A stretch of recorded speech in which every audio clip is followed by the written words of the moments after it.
Eh bien, bonjour à tous. Nous continuons notre école du doute, la questio, de se questionner sur le sens de l'histoire.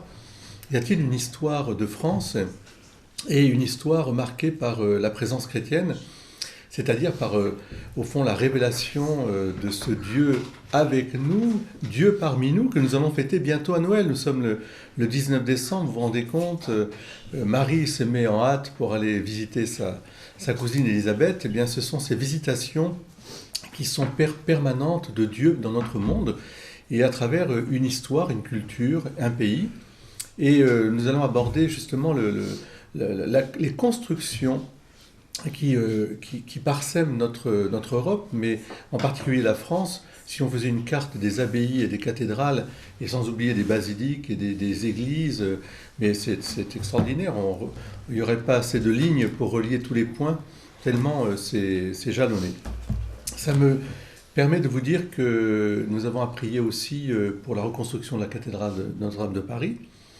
Vous savez qu'il y a beaucoup d'enjeux, beaucoup de questions aussi qui se posent, et nous prions vraiment pour et l'Église de France et puis les architectes pour que cette cathédrale Notre-Dame de Paris, qui est le symbole de notre pays, Notre-Dame, qui veille sur la France à travers Paris, soit vraiment, je dirais, un édifice qui accueille, bien sûr, mais qui surtout nous permet de rentrer dans le mystère de la présence de Dieu.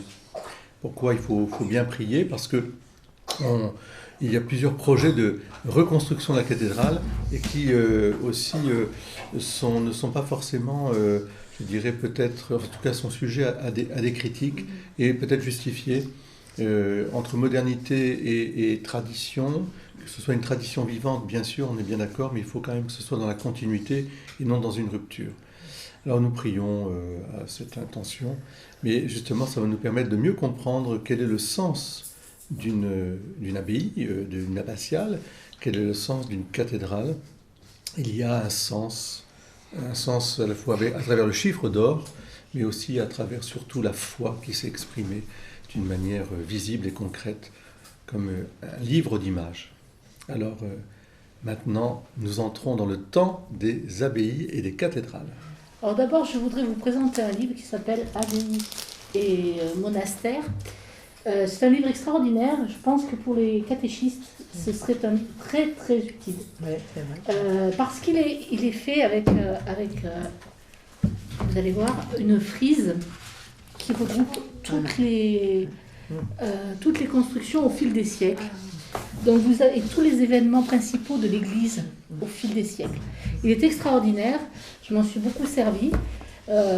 Et puis à la fin, vous avez un livret complémentaire qui vous explique tout ce qui n'a pas pu être dit dans les croquis. Voilà. Donc moi je pense que vraiment c'est un truc pour tous ceux qui sont en contact, ça vous donne des repères extraordinairement intéressants. Et bon, je félicite l'auteur parce que... Et ça va jusqu'au monastère actuel? Jusqu'au XXe siècle, ouais. Toute l'histoire des monastères. C'est intéressant. Voilà, d'accord. C'est le seul que j'ai trouvé comme ça, que j'ai cherché beaucoup. Et, Pascal en fait, Arnoux, abbaye et monastère, voilà. Donc édition TSH. Voilà. Ça va d'ailleurs jusque depuis le commencement du monachisme byzantin, enfin érémitique, égyptien et byzantin. Donc c'est très très très très intéressant. Et l'autre, c'est des hommes pour l'éternité. Ce sont les bâtisseurs de cathédrales dont on ne parle jamais, dont on va parler aujourd'hui. Parce que bon, l'art sacré est prévu pour la fin de la session, c'est-à-dire en juin. Hein. Et donc je pensais qu'il était quand même important de se pencher sur ceux qui ont construit les cathédrales. Et ceux donc qui vont les reconstruire aussi. Oui, voilà, bah oui, mais des fois, des repères, ça sert. Voilà. Donc, qu'est-ce qu'on peut dire? On peut dire que l'histoire de l'Église, c'est un peu le parent pauvre de l'histoire. Hein. Quand on parle d'histoire, on parle peu de l'histoire de l'Église dans notre pays. C'est vrai. Hein, ou alors on l'arrange un petit peu à ce qui nous arrange aujourd'hui. une vue un peu moderne, je dirais, sur quelque chose. Donc du coup, il y a un décalage énorme entre la façon dont on appréhende ce qui s'est passé avec un œil d'aujourd'hui, quoi. Donc, les monastères, les abbayes, ça fait partie de notre paysage quotidien, je dirais. Il y en a ici. Oui. Hein, on ne peut pas tous les citer, mais bon, il y a l'abbaye du Barou. Sur le Comte-Avenessin, on peut les citer, il y en a 4. C'est-à-dire, Comte-Avenessin, je vais aller jusqu'à Sénanque. Il y a Sénanque, Blovac et les 2 abbayes du Barou. Voilà. Donc, cisterciens, bénédictins, voilà. Et donc, c'est magnifique. Voilà. Et trappisquines. Voilà. Donc, vous voyez, c'est quand même... il y en a 4 juste dans un comtat. Vous imaginez ce que ça représente sur toute la France. Il y a des monastères. Et c'est magnifique. Alors, pour l'histoire des monastères, on peut remonter à 150 avant Jésus-Christ, parce que les Esséniens, qui étaient installés près de la mer Morte, avaient à leur tête un chef spirituel qui était assisté de 12 prêtres et laïcs déjà à l'époque. Vous voyez ? Et il y avait un noviciat, on prononçait des vœux, etc. On laissait les biens à la communauté. On travaillait avec les mains, on copiait les livres. Vous voyez, il y avait déjà les premières racines, si vous voulez. Voilà. Bien sûr, les Romains sont arrivés. Ils ont dispersé tout ça. Enfin bon, ils ont détruit carrément le centre de Qumran, là où on a retrouvé les manuscrits de la mer Morte. Ils l'ont détruit en 68. Après, il y a les ermites qu'on trouvait surtout en Égypte. C'était des ermites juifs, hellénisés. On les trouvait surtout en Égypte. Vous aviez déjà 2 endroits où il y avait... voilà. Alors, ils vivaient seuls près d'un lac, qui s'appelle aujourd'hui le lac Mariout, et à l'époque s'appelait Maréotis. Bon, je vous ai mis justement les noms actuels et les noms d'avant parce que je pensais que c'était utile pour retrouver, si vous êtes là-bas par exemple, pour retrouver où c'était, quand les noms changent, on a plus de mal. Donc ils étaient vêtus d'un pagne en peau de bête. Ils dormaient sur un couchage de bois et de papyrus. Ils ne mangeaient pas de viande. Ils pratiquaient le jeûne et la chasteté. Ils étudiaient l'écriture et la philosophie et ils s'ouvraient à la contemplation. Alors, vous voyez, les premiers ermites étaient déjà existants. Et puis, il y a eu la naissance de Jésus et on rentre donc dans le 1er siècle. D'accord ? Et Eusèbe de Césarée nous explique dans son histoire ecclésiastique que l'apôtre Jacques vécut comme un moine avant l'heure. Donc, c'est important, il se contentait lui aussi de nourriture grossière, il se passait de vin, il observait la chasteté. Et on trouve à Corinthe et à Smyrne les premiers groupes d'ascètes. Donc, ça c'est... Oui. Je voudrais faire une petite allusion quand même au fait que dans les Actes des Apôtres, Saint Paul, nous savons, a passé plusieurs années dans le désert. Oui, aussi, oui. Donc c'est important aussi de le souligner, sans évidemment oublier Jean-Baptiste, Saint Jean-Baptiste qui lui-même vivait vêtu de peau de bête dans le désert. Donc, voilà, je dirais que la vie, en tout cas seule avec Dieu seul dans le désert, est une tradition biblique, une tradition soit parce qu'elle est liée à des persécutions, soit parce qu'elle est un choix de vie. En tout cas pour Paul, ce qu'on peut être sûr, c'est que ça a été une préparation de plusieurs années avant qu'il revienne vers Jérusalem et parte en mission. Donc Origène préconisa la prière personnelle basée sur les psaumes. Vous savez que Jésus priait avec les psaumes, donc le lien est évident. C'est la future base du monachisme. Paul de Thèbes, lui, se réfugie dans une grotte proche de Thèbes pour fuir les persécutions. Ce fut le premier ermite chrétien au désert, je précise bien. Saint Antoine le Grand distribua ses biens et alla au désert. Il fonda les 2 premiers monastères connus, à Pispire. Alors, Daïr, je passe sur le nom actuel, parce que moi, Vous avez remarqué qu'avec les noms, j'avais un petit problème. Donc voilà. Donc, quand a eu lieu le premier vraiment contact avec l'Occident? Parce que vous avez toute une histoire, d'ailleurs elle est très bien racontée là-dedans, de tout ce qui est oriental, si vous voulez, avec les premiers moines orientaux, les premiers... mais bon, nous, ce qui nous intéresse, c'est quand même la France, donc j'ai évité de vous faire un truc trop long sur ce qui s'était passé avant, pour vous dire que c'est en 339 qu'a eu lieu le premier contact du monachisme avec l'Occident. D'accord? Il y a 2 ermites de Nitrie qui escortent l'évêque Athanase à Rome. Voilà, c'est comme ça que chez nous, ça commence.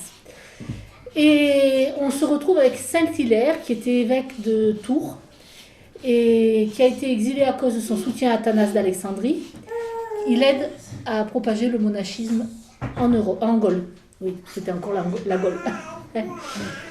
Saint Martin de Tours est le père du monachisme français.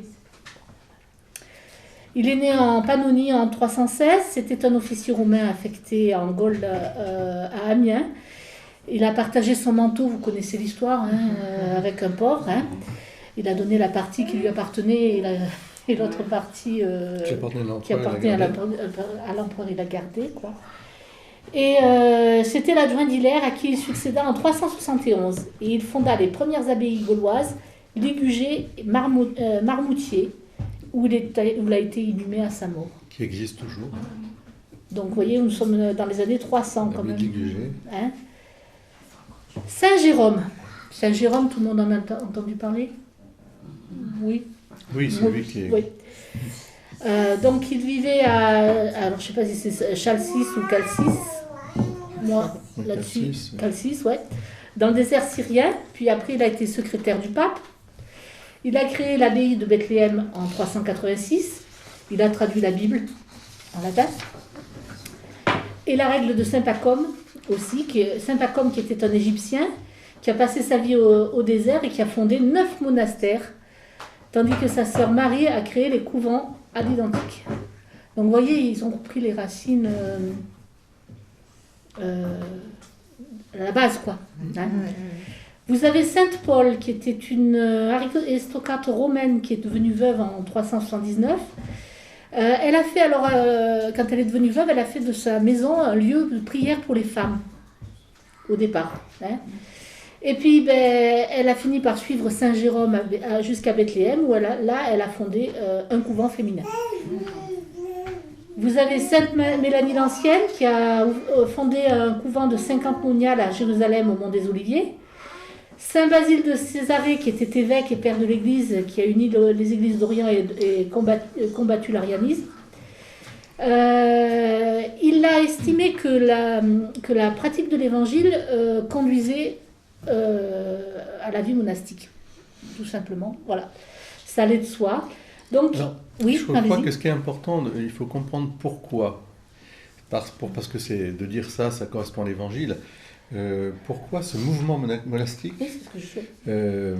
Parce que la fin des persécutions, en fond, s'identifier au Christ, c'était de le suivre là où il avait été. Et donc la plupart des chrétiens et des premiers temps de l'Église s'identifient au martyr du Christ. Donc le martyr étant je dirais la perfection de la vie ici-bas, puisqu'on rend témoignage à la vie du Christ. Quand les persécutions cessent, il n'y a plus de martyrs, il y a des martyrs, il y en aura toujours des persécutions, mais pas une persécution étatique.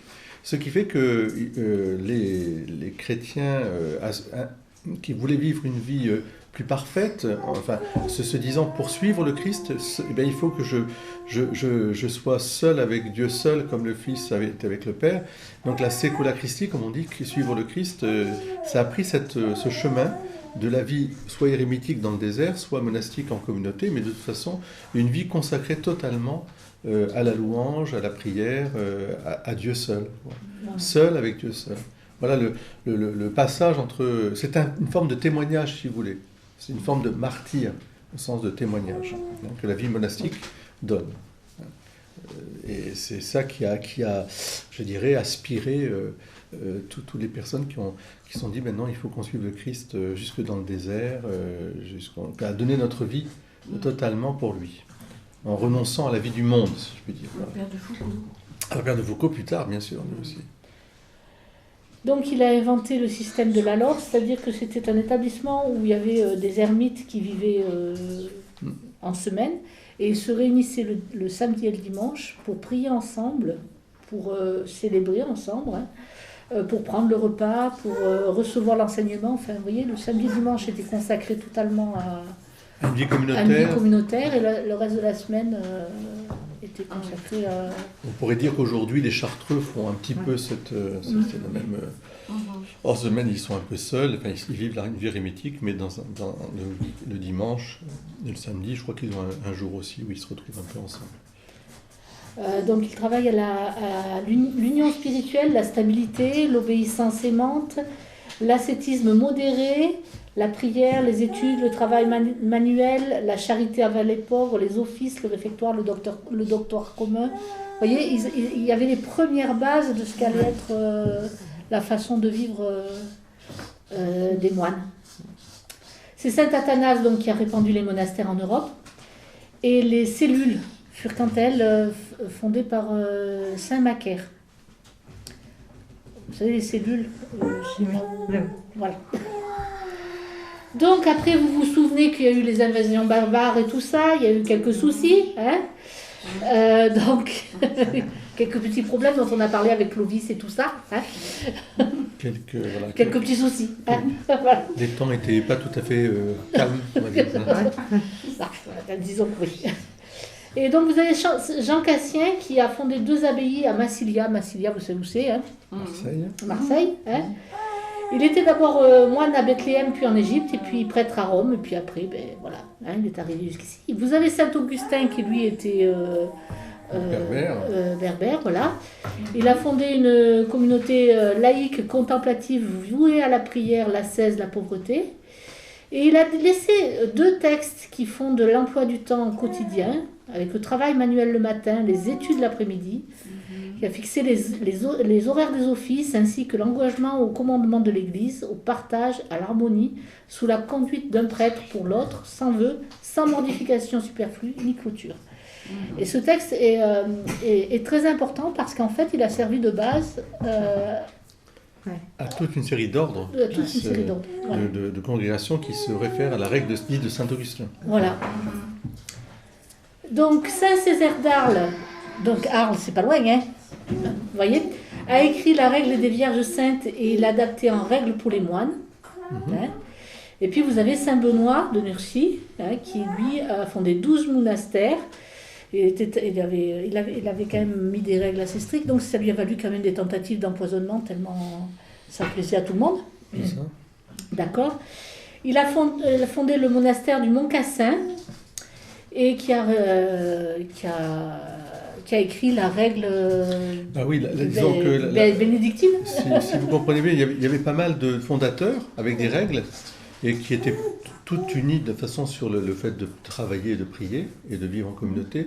Mais que ce soit la règle de Jean Cassien ou la règle de Saint-Césaire, tout à coup, à un moment, quand Saint-Benoît commence à rayonner, sa règle paraît plus équilibrée, enfin en tout cas plus adaptée à l'ensemble, et elle va supplanter petit à petit les règles, même la règle de Saint-Colomban, on en parlera avec les Irlandais, moi irlandais, parce qu'elle était plus ora et labora, hein, et la paix bénédictine, à la fois stricte, mais en même temps, quand stricte, bien sûr, il y avait quelque chose d'exigeant, mais d'une exigence, je dirais, où les jeûnes, les mortifications, n'étaient pas excessives, parce que les moines des autres, enfin, ils avaient des règles de pénitence qui étaient vraiment très, très, très excessives, très dures. Voilà. Et c'est pour ça que Saint Benoît va prendre petit à petit, la règle de Saint Benoît va supplanter des autres règles pour l'Occident. Comme on pourrait dire la règle de Saint Basile, parce qu'on a aussi Saint Basile pour l'Orient, va devenir un peu aussi un modèle de vie monastique. Donc la vie monastique se répand partout. Partout. Parce que Saint-Césaire, c'est aussi les Reims. N'oublions pas, Césaire de Lérins, c'est la vie monastique, on pense qu'elle est déjà installée sur l'île de Lérins dès les années 300. Donc bien avant, Saint-Benoît, on est au VIe siècle. Oui. Alors que là, c'est oui, 510, 580 ouais, pour c'est ça. ce... Voilà. Tandis que, 510, donc ça veut dire que 200 ans avant, 580, il y a plein de vies monastiques qui se répandent. Je ne peux pas ne pas m'empêcher aussi de penser à Marie-Madeleine, qui elle a vu sa vie érémitique dans notre belle région, la Sainte-Baume. Voilà. Donc il y a c'est tout un climat de recherche de sainteté et qui sera toujours dans l'Église. Hein, toujours. Alors, il faut savoir qu'au 7e siècle, il y a quelque chose qui va vous étonner, je pense. D'abord, il y a l'usage des cloches qui se répand. C'est important, les cloches. Non, mais c'est vrai. Ça rythme nos vies. Ah oui, mais tout à fait. Ça rythme la vie de la France. Il y en a qui ne sont pas contents. Voilà. Et oui, il y en a qui ne sont pas contents, mais ça rythme une vie. Ça, je ne sais pas, il y a quelque chose d'extraordinaire dans les cloches. Moi, quand j'entends les cloches, c'est quelque chose. C'est l'union. Oui, vous voyez, je trouve qu'il y a une union. Et puis, l'orgue devient à ce moment-là instrument d'église. Alors pour tous ceux qui croient que l'orgue est né il n'y a pas longtemps, il faut savoir que ça fait très très longtemps. Quelle année, non? Donc là, on est au 7e siècle. Mais bon, il était... Oui, c'est des petits orgues. Ah mais faut regarder, enfin vous regarderez sur internet, mais les premiers orgues sont beaucoup plus anciens que ça encore. Et faut voir la façon dont c'est fait. Donc bon, je l'ai pas mis parce que je voulais pas. Mais c'est un petit clin d'œil à notre organiste. Voilà. On lui dira en passant. On lui dira en passant. Voilà. Salut Jacques. Il sera content. Voilà. Donc Bède le Vénérable à ce moment-là fait en sorte que les moines puissent être prêtres aussi. Hein. Et puis après vous avez au 8e siècle la règle bénédictine qui s'impose complètement en Gaule. Le concile de Nicée qui interdit aux moines de quitter leur abbaye sans accord. Hein.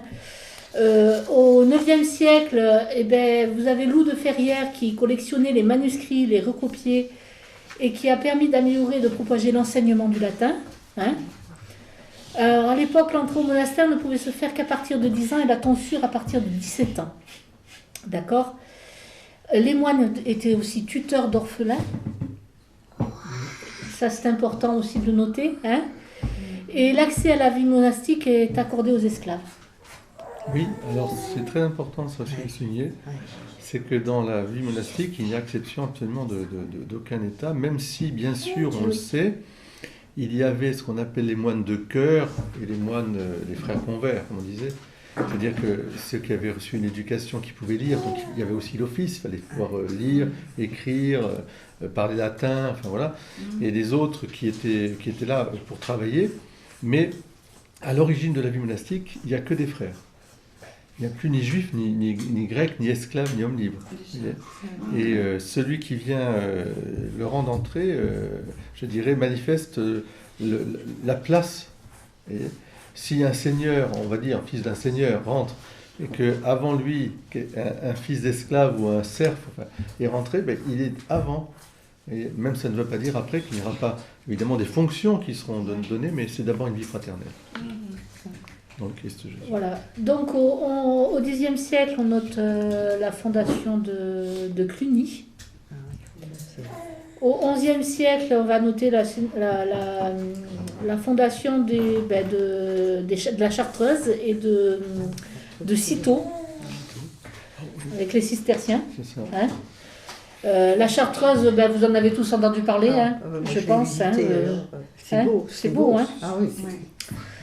Voilà.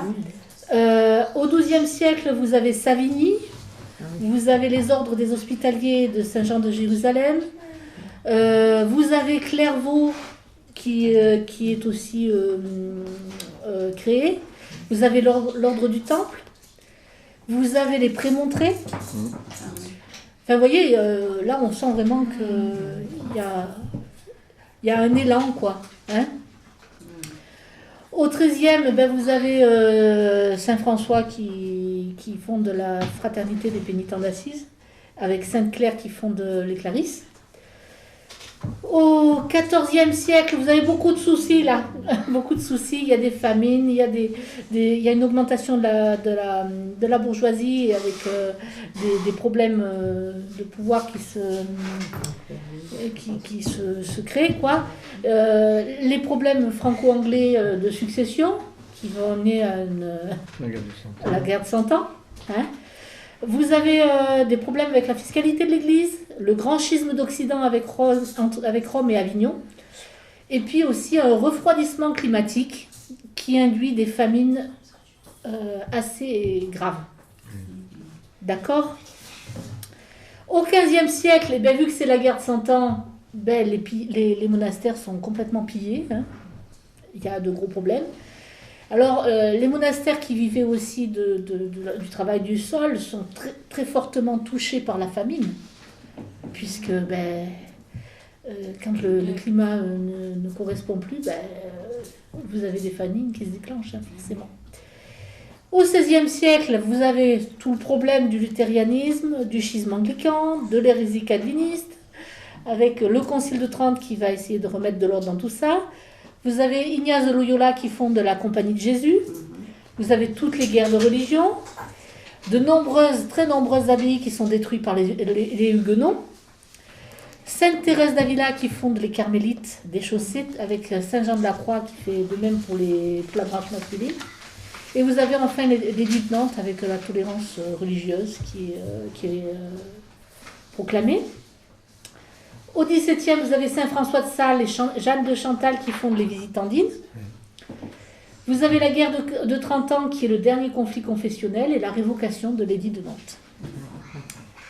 Au XVIIIe, il y a un déclin de l'ordre dominicain et des ordres réguliers, un essor des congrégations à but éducatif et social. Avec, en 1789, suspension de tout recrutement dans les monastères. Voilà. Les réfractaires sont expulsés, il y a la terreur. Voilà, nous y reviendrons plus tard. Au XIXe, nous avons la suppression de l'Inquisition. Napoléon qui restaure le culte catholique en 1801 et puis le supprime en 1811 parce qu'il était irrité par le pape. Hein. C'est quelqu'un de très irritant. Voilà.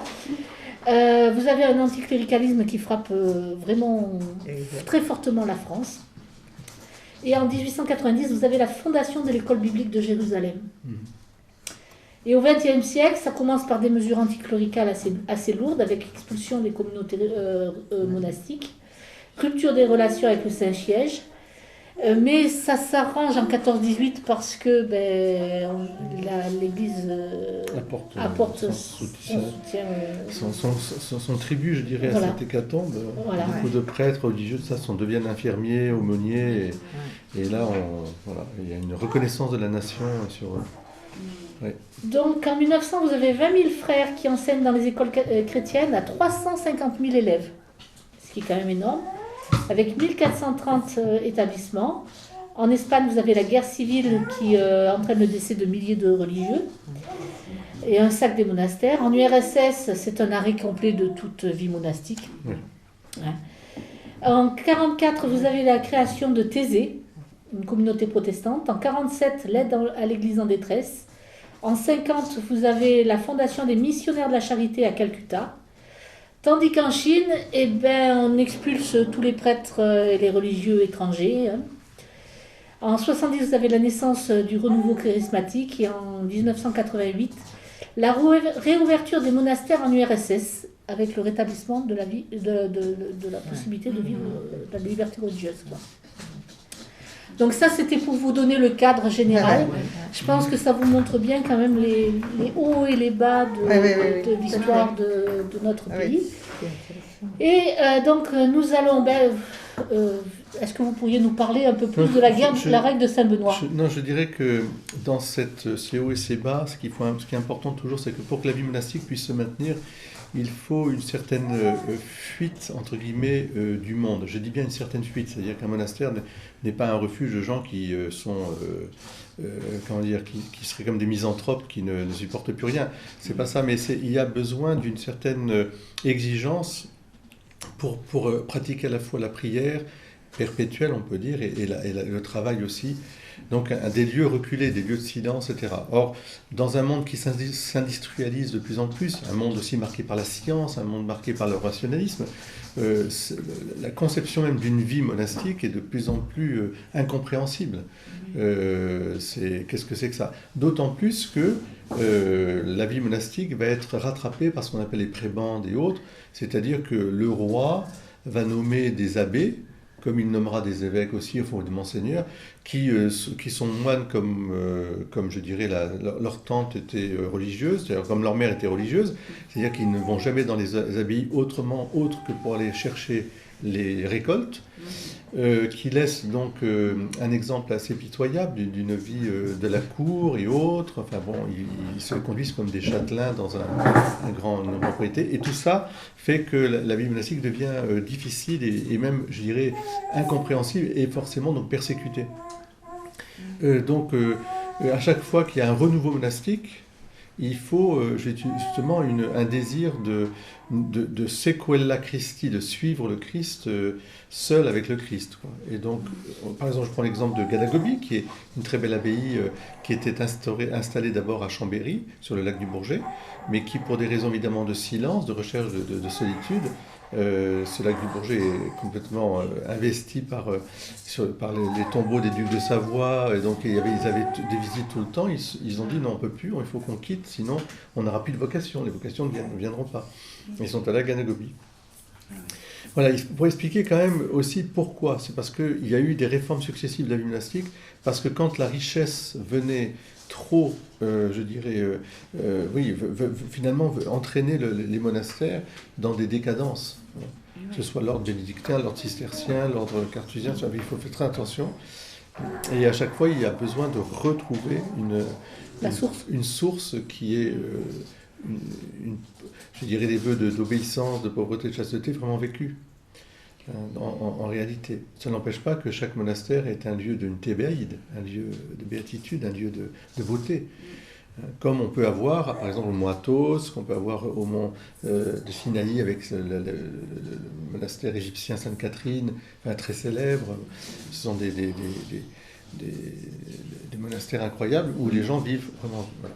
Et aujourd'hui, la vie bénédictine, je dirais la vie selon la règle de Saint-Benoît, comprend à la fois des bénédictins en noir, des trappistes qui sont noirs et blancs, si je puis dire, scapulaire noir, des cisterciens qui sont tout en blanc, il y a même les olivétains, il y a différentes branches, mais en fait ils ont tous ce désir vraiment de vivre pour Dieu seul, organisé comme une vraie maison familiale, avec un accueil des pèlerins bien sûr. Et combien de gens aujourd'hui viennent, et qu'ils soient croyants ou non, découvrant même à travers la vie monastique un appel, beaucoup de témoignages de gens. Et il y a un livre très intéressant qui a été sorti par les chanoines réguliers de la Mère de Dieu, de la Grâce, les chanoines de la Grâce, un livre où des grands écrivains partagent leur expérience d'un séjour passé au monastère. Et c'est très très... Alors vous avez Xavier Darcos, vous avez plein de gens, ça va d'artistes à des gens, etc. Ici à Sénan, nous avons que Elie Simoun et puis d'autres se sont arrêtés, ont été vraiment enthousiasmés par l'accueil et la vie, pourtant juifs, mais attirés par la spiritualité. Et le Barou, ici chez nous, c'est pareil aussi, beaucoup de gens s'y arrêtent, du plus petit au plus grand, parce qu'ils y trouvent un lieu de paix.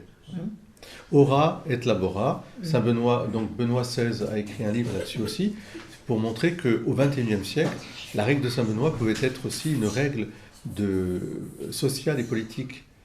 C'est-à-dire que pour fonder vraiment une vraie cité, une cité harmonieuse, il y avait cet équilibre entre les deux, avec un vrai sens du travail et un vrai sens aussi de la spiritualité. C'est-à-dire ne pas oublier que l'être humain est un être spirituel, tout autant qu'un être, je dirais, non pas un travailleur, comme auraient dit certains discours, mais c'est un travailleur aussi, bien sûr, qui en oublie la création. Donc le travail, c'est parce que c'est une ennemie, l'oisiveté est une ennemie de l'âme. Voilà. Mais alors, je dirais que d'un point de vue architectural, parce qu'on peut y aborder Oui, ça aussi, oui, oui.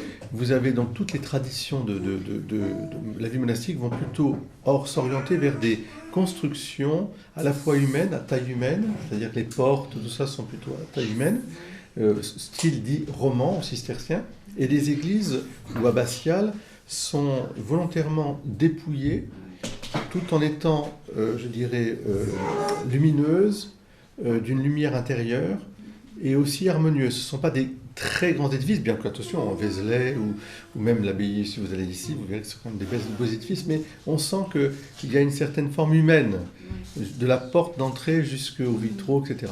Vitraux floraux, vitraux... Voilà. Et tandis que quand on va passer vers la vie citadine, Ah oui, avec les ordres, soit mendiants, soit les ordres capitulaires, puisque autour des cathédrales, il y aura des écoles, hein, avec l'université. Là, il va y avoir un autre élan, d'une autre façon aussi, mais qui est tout à fait admirable aussi, mais qui correspond à une autre vision. Hein, c'est d'inscrire dans la cité de Dieu, je dirais, hein, la ville, un édifice à la gloire, comme une arche d'alliance en fait. Hein. Les cathédrales pour moi c'est comme des arches d'alliance qui résument toute l'histoire de l'histoire sainte. Une cathédrale c'est une Bible ouverte et ça veut être une Bible ouverte. Mais voyons que c'est autre chose que l'abbatiale qui est plus une harmonie cosmique, spirituelle et intérieure avec le Christ. Sans vouloir tout dire, mais qui, à travers la création magnifiée, à travers les matériaux, ça, dit quelque chose d'une thébaïde, en fait, comme une espèce d'antichambre du ciel. C'est-à-dire que la cathédrale, c'est quelque chose qui est plus bruyant, si je puis dire, plus agité, mais pas dans un sens péjoratif, hein, mais plus dans la vie active, on va dire. Hein. Et les monastères sont toujours à l'extérieur. Oui. Toujours à l'extérieur. Tout dans des paysages magnifiques. Paysages magnifiques, paysages restaurés magnifiques. Parce que la plupart des monastères ont été soit dans des déserts, soit dans des marécages. Soit dans des marécages, Oui. soit dans des Qu'ils ont forêts assainis, complètement... soit des forêts du Morvan, par exemple. Complètement. Et à force de travailler, ils en ont fait quelque chose. Oui. Oui. Mais C'est le travail, oui. c'est vraiment un travail comme une recréation, une création dans le Christ Jésus, quoi. Oui. Mais c'est vrai qu'ils choisissent des lieux. Sinon, c'est assez isolé. Si vous voulez, Des lieux où il y a une source en général. Ah oui, mais n'imaginez pas ces Nantes.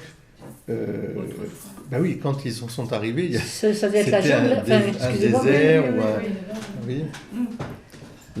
Par exemple, l'abbaye de la Pierre-qui-Vire ou l'abbaye de Saint-Benoît-sur-Loire, la Pierre-qui-Vire, on sait, c'était un marais. C'était des marais. Il a fallu vraiment. Cîteaux. Oui, Cîteaux, c'est pareil. C'est des marais. C'est une forêt avec des marais. Personne donc, ne voulait oui, y habiter. Et ils étaient sûrs, si vous voulez, d'être seuls. En plus. Voilà. Oui, Voilà. Ils étaient sûrs d'être seuls, de travailler, etc. Donc il y avait tout ce qui pouvait les porter. L'exemple incroyable, c'est Saint-Benoît-sur-Loire qui est tellement beau, etc., que c'est devenu une ville en fait. Il y a une paroisse, il y a tous les villages, tous les gens sont venus habiter au fur et à mesure autour. Ah oui. Tellement ils étaient heureux d'être autour des monastères. Voilà, donc vous avez ce que se représentait le travail sur l'affiche, hein, avec bien sûr au départ, ils faisaient des bibles, hein, ils recopiaient à la main, etc. Vous avez tous les détails là-dessus. Hein. Et puis maintenant, ils produisent même de l'électricité hydroélectrique. Alors, Oui, vous voyez, ça... beaucoup de monastères vivaient en autarcie, ce qu'on appelait vivre en autarcie, donc voilà. produisaient leur propre électricité. C'est le cas encore à Aiguebelle. Quand vous allez à Aiguebelle, vous visitez l'usine hydraulique. Pour les enluminures, vous pouvez aller au musée, comme nous avons été au musée d'Avranches, où nous avons un musée consacré aux copistes, aux enluminures, magnifiques. On fait des livres incroyables. Avec voilà. Et, oui, parce que le but de la vie monastique, c'est vraiment de vivre en autarcie le maximum, c'est-à-dire ne pas dépendre, donc que ce soit potager, que ce soit eau, que ce soit chauffage, électricité, d'être indépendant au maximum. Et donc vous avez aussi les horaires des messes, enfin tout ça, l'organisation d'une journée, et je vous ai mis un petit lexique. Et on va passer aux cathédrales.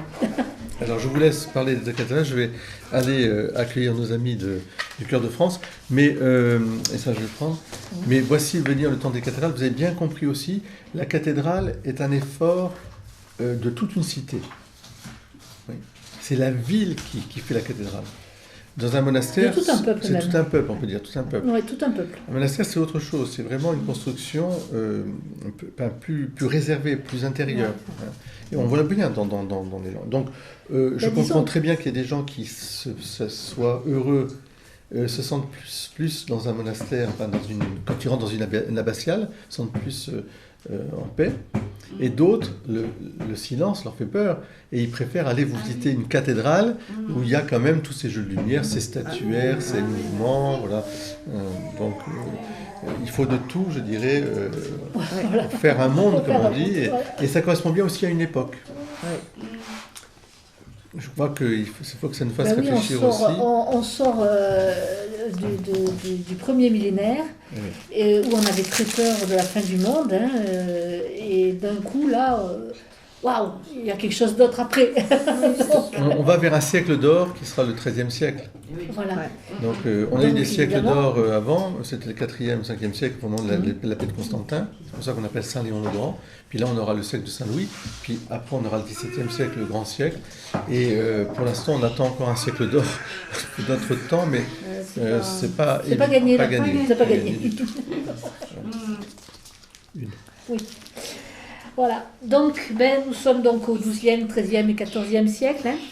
Et ça s'étale sur une période d'environ 230 ans, de 1120 à 1350. Alors, ça fait quand même 8 siècles que nous contemplons ces cathédrales. C'est pas rien, c'est d'une beauté incroyable.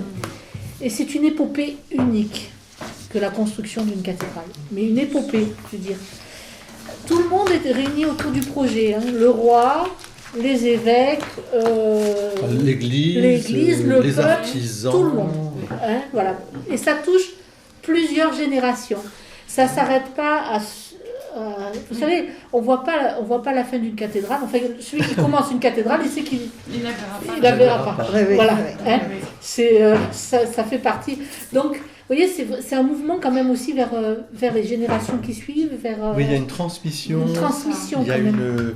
Oui, c'est une œuvre, comment dire, qui n'est pas une œuvre individuelle, on voit bien. C'est une œuvre de génération. C'est beau. Voilà. Donc à l'époque, l'espérance de vie était à peu près de 50 ans. Hein. Donc vous pouvez être certain qu'avec une espérance de vie aussi courte, vous n'allez pas terminer le job facilement, quoi. Un enfant sur 3 meurt avant 5 ans à l'époque. D'accord. Il y a une exception, c'est Saint Gilbert de Saint-Pringam qui est mort à 106 ans. Vous avez quand même des exceptions, je veux dire, ça dépend. Hein, voilà. Mais bon, l'espérance de vie pour quelqu'un de moyen, c'est quand même 40 ans.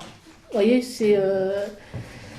voilà, il y a quand même beaucoup de personnes qui ne vont pas dépasser... Vous savez, l'espérance de vie, elle se calcule sur toute une population en fonction... Il y en a des très vieux, il y en a des très jeunes, et du coup, on a une espérance. Alors, où construit-on les cathédrales? Dans les villes. D'accord?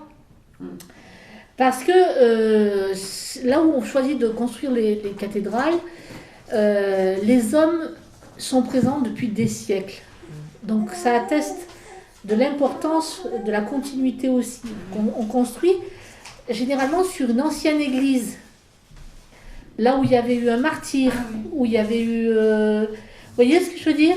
Et on prend l'ancienne église avec tous ces... Enfin, l'autel, et tout, on le met aux fondations et on construit la cathédrale dessus. Alors, il y a toujours un problème, c'est celui de l'espace. Parce que dans les villes, c'est assez resserré, hein, forcément. Donc, vous avez un problème d'espace, alors bon, on construit comme on peut dans ces cas-là. Hein. C'est... voilà. Donc, il y a l'exemple de Notre-Dame de Paris, dont la première pierre fut posée en avril 1163.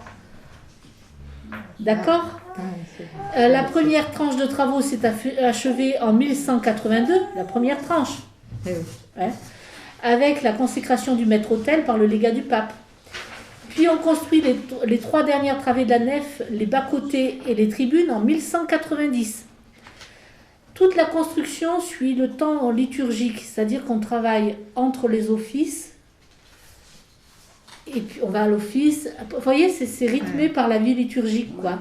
On va pas travailler un jour de fête liturgique, quoi. Hein. C'est évident, on va pas travailler le dimanche. Enfin, c'est des choses, voilà. Une cathédrale, ça se voit de très loin. C'est le point culminant dans la ville, d'accord?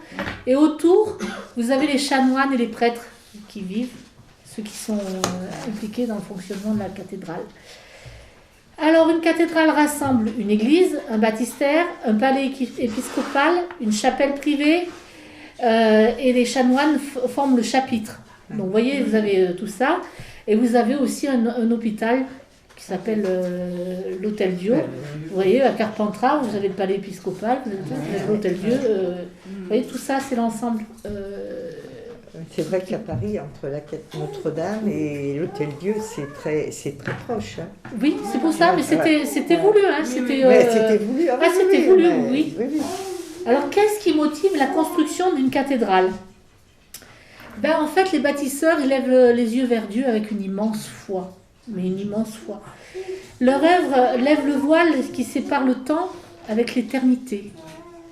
C'est un moment où on rentre dans l'éternité, vous voyez, voilà. Ils construisent sur le Christ, c'est ça qu'il faut comprendre, pierre angulaire vivante. Et à travers ces cathédrales, ils honorent Dieu, les saints, leurs parents endormis dans la paix du Seigneur. Ils ne le font pas que pour eux. Ouais, c'est pour les laisser voilà, d'accord. un témoignage. Une cathédrale, c'est une lumière céleste tombée ici-bas. Les verrières permettent l'élévation des fidèles jusqu'au monde invisible. C'est pour ça que vous avez des grandes verrières dans les cathédrales. C'est une élévation vers la lumière. Ouais. Ça, faut bien le comprendre. Mais c'est vrai que quand on rentre, vous verrez les vitraux. Moi, des fois, quand je regarde ces vitraux, avec la lumière qui rentre et tout, je trouve ça magnifique. Ah oui, c'est magnifique. C'est comme si Dieu envoyait des rayons pour nous dire qu'il est là, quoi. Vous voyez ce que je veux dire? Non, mais c'est vrai. C'est un reliquaire aussi, une cathédrale. C'est-à-dire que dedans, il y a les reliques de saints. Il y a des reliques du Christ, comme nous. Il y a forcément... Donc, c'est un reliquaire. C'est donc quelque chose qui est fait pour la prière. Vous voyez, ces reliques, ça montre l'alliance entre le Seigneur, ses premiers apôtres, et la France. La cathédrale, c'est l'unité de Dieu et celle des hommes. C'est la lumière, les métaux, la pierre qui servent la foi par leur beauté, qui permet de s'élever vers Dieu. Il y a une analogie mystérieuse entre la lumière, la beauté et l'ordre de ce monde. Le paradis et ce monde. Vous voyez, il y a une... La couleur, c'est lumière et matière. Dieu est lumière. Donc la lumière physique élève l'âme à la lumière incréée. On fait appel aux meilleurs maçons, aux tailleurs de pierre, aux maîtres verriers, aux fondeurs, aux serruriers, aux menuisiers qui viennent parfois de très loin, voire de pays étrangers. Certains viennent travailler à une cathédrale pour expier des péchés très graves. Ouais. Les vitraux, c'est ce qui coûte le plus cher. Donc, elles font partie, c'est des joyaux, quoi. Elles font partie de l'ornement indispensable des cathédrales, car elles se réfèrent à la Jérusalem céleste de l'Apocalypse. Donc, vous trouvez dans les cathédrales le monde de Dieu, quoi. Voilà. C'est une prière minérale psalmodiée à l'oreille de Dieu. C'est une catéchèse complète. Alors, le roi, lui, il finance... La messe, elle est à 10h. De quoi lui 10h30. Elle était à 10h30, non 10h30. Ah, 10h30 Ouais. aujourd'hui. Ah, bah, je savais pas. Non, maintenant. Ah non, bah alors c'est moi qui rêve. Le roi, lui, va participer.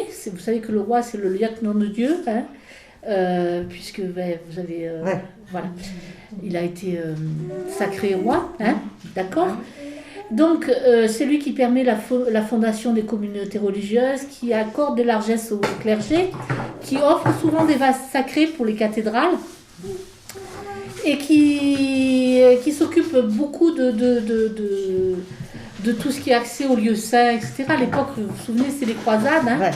Donc il a un rôle important, et notamment dans la gestion du pays, parce que le pays, c'est lui qui va financer tout ça. Donc si on est dans une période où le pays ne tourne pas, on ne peut pas financer des choses comme ça. C'est évident. Voilà. Alors, quels sont les principaux artisans et les principaux ouvriers? Alors, il faut savoir que le travail débute au lever du soleil et qu'il y a une collation à l'Angélus, une collation au Vêpres. De la Saint-Michel à Pâques, on travaille 8 heures par jour, et de Pâques à Saint-Michel, on travaille 12 à 13 heures par jour. C'est fonction, bien sûr, de l'hiver et du printemps et de l'été. Oui. Voilà, c'est normal. Ils vivaient beaucoup comme ça. Hein. Oui, voilà, c'est ça, on vit avec la saison, quoi. Ouais. Donc on voit la naissance de multiples confréries et corporations.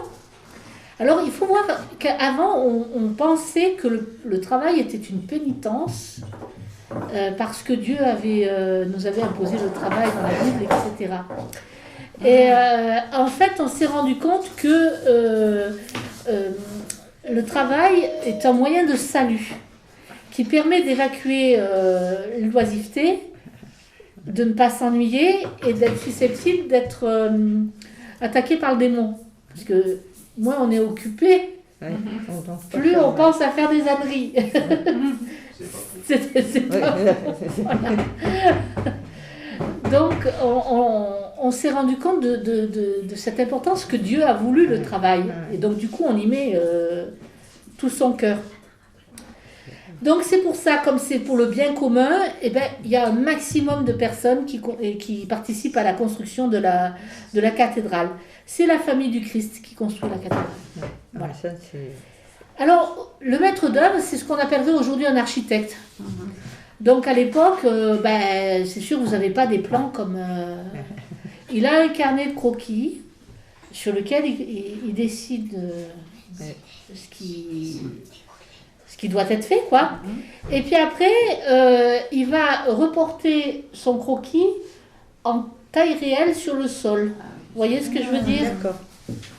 Oui, ils ne pouvaient faire pas autrement. Voilà. Et ils inventent des choses extraordinaires. Enfin, aujourd'hui, on se dirait, mais voilà. Ben, ils inventent par exemple la scie hydraulique. Ben oui, c'est quand même...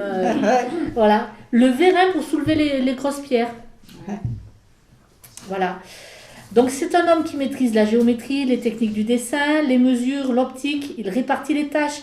Il distribue la paye aux ouvriers qui peuvent être là, soit à la journée, soit à la semaine, soit au mois, soit à l'année. Voyez. Donc l'orientation, c'est toujours le soleil levant vers le Christ, pour le retour du Christ.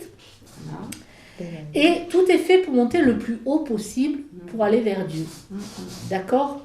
C'est pas par orgueil là. Hein.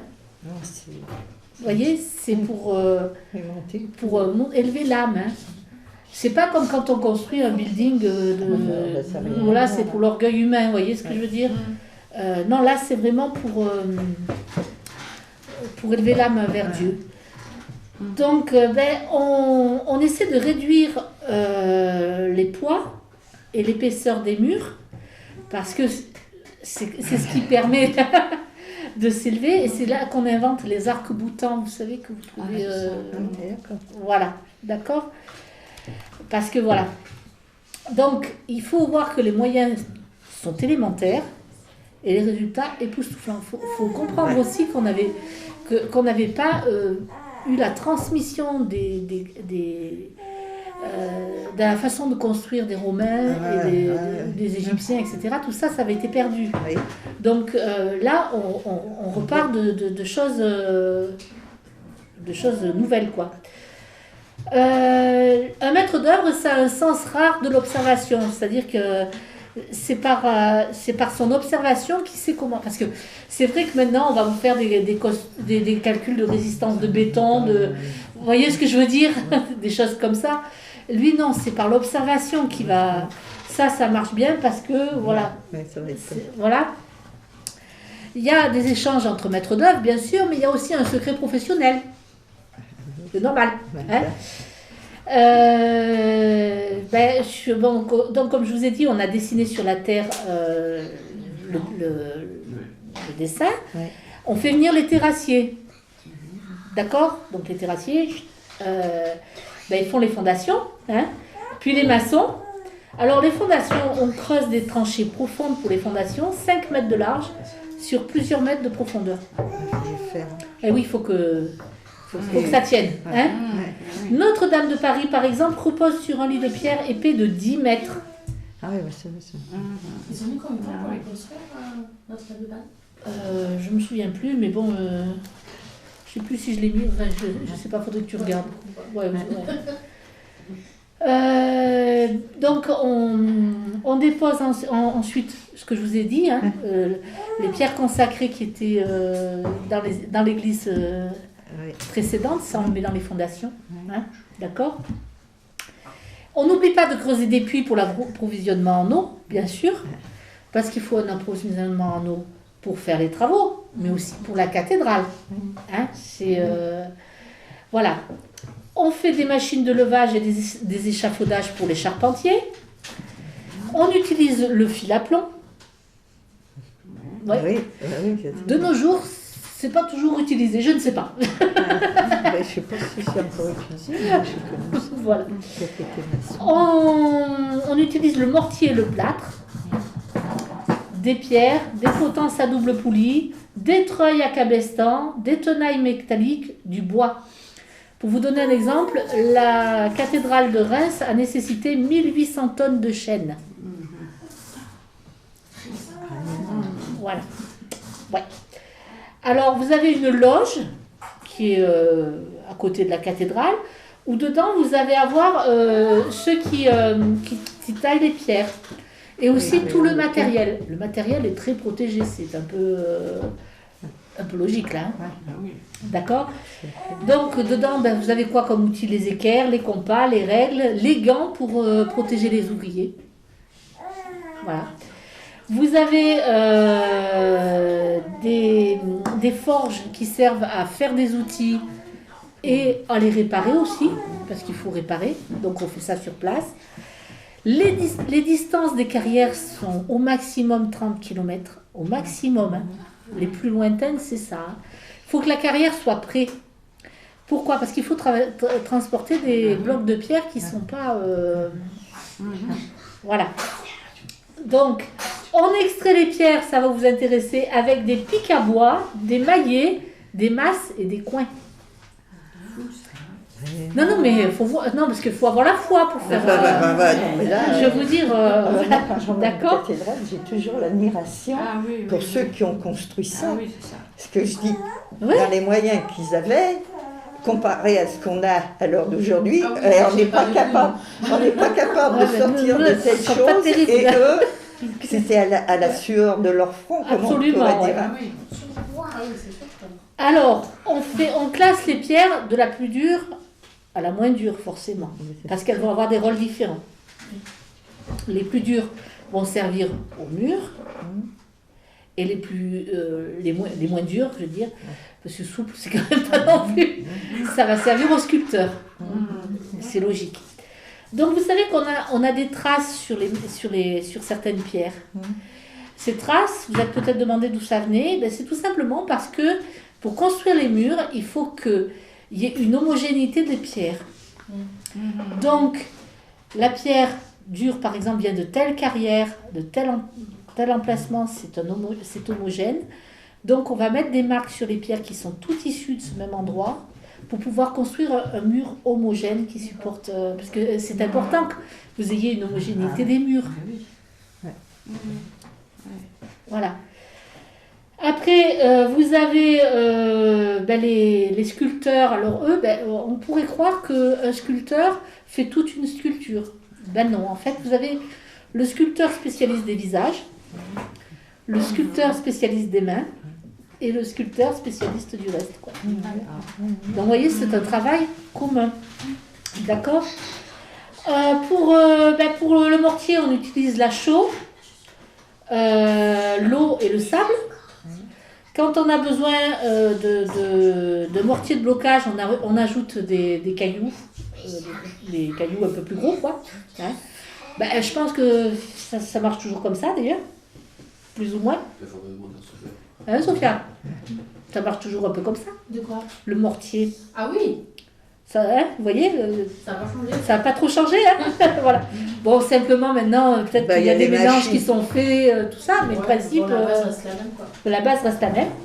Alors, comment on fait l'hiver parce que ça gèle l'hiver. Donc, on couvre les murs avec du fumier et de la paille. Voilà.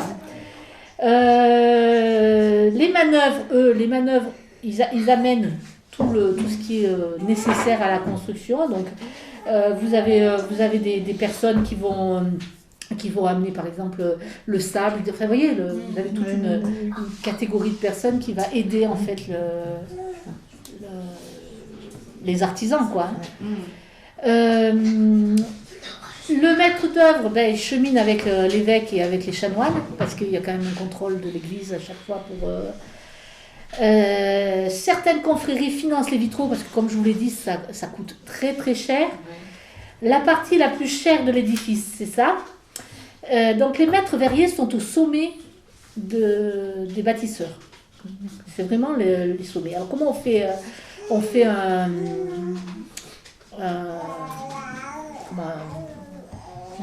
un vitrail, oui, merci.